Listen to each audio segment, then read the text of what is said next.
ఆడేదో పొలం పనులు చేసుకుంటే అడిగాడమ్మా, నీకెందుకమ్మా డబ్బులు? అన్న నేను కూడా ఏదైనా పని చేసుకుంటాను ఇవ్వండి అన్న. ఆడికైతే వెనకాల పొలం ఉందమ్మా, నీకేముంది డబ్బులు చెప్పు. అన్న ఎక్కడ ఒక్క నిమిషం, ఎక్కడ ఉండండి. A few moments later.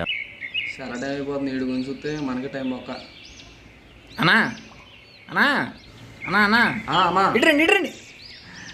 వస్తున్నాను. రండి. ఏంటి ఏంటి అన్న వెనకాల పొలం ఉంటే డబ్బులు ఇస్తా అన్నావు కదన్నా, ఇదిగోండి అన్న, నా వెనకాల కూడా పొలం ఉంటే డబ్బులు ఇవ్వండి అన్న.